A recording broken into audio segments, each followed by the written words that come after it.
Hi, this is David Comfort from Democracy Action Network. Did you know that despite promises of a drilling boom, the number of active oil rigs in the U.S. has actually fallen since Trump took office? It's true.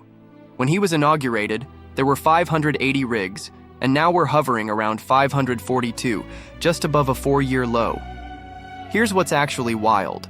Trump's administration has been pushing for increased oil and gas production, yet output is growing slower than it did under Biden. This reality checks the notion that energy markets can be easily controlled from the Oval Office. What if I told you that the oil market is more like a roller coaster ride driven by global demand than a predictable train?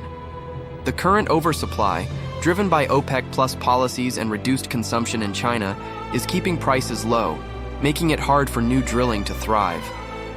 The break-even point for drilling is around $60 a barrel, yet prices have dipped as low as $62 recently. This leaves companies hesitant to invest in new wells, even with Trump's regulatory rollbacks and incentives for drilling. Ever notice how the energy industry often blames external factors for its struggles? Executives are pointing fingers at tariffs on steel and other materials, claiming these costs are squeezing their profits. It's absurd how they get more drilling opportunities, but still cry foul when the market doesn't favor them. This is a classic case of corporate welfare, getting the benefits but not wanting to deal with the risks. The irony here is thick.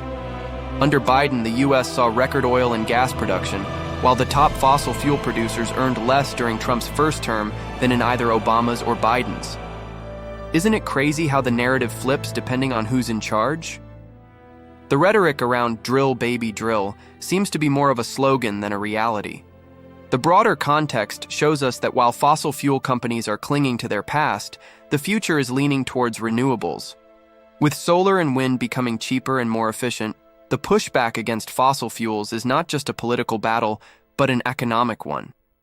As we face climate change, we need to ask ourselves, are we going to let outdated energy policies dictate our future, or will we embrace innovation and sustainability? The choice is ours, and it's time to think critically about the path forward. Please like this video and subscribe to our channel. It would help out a lot. Peace.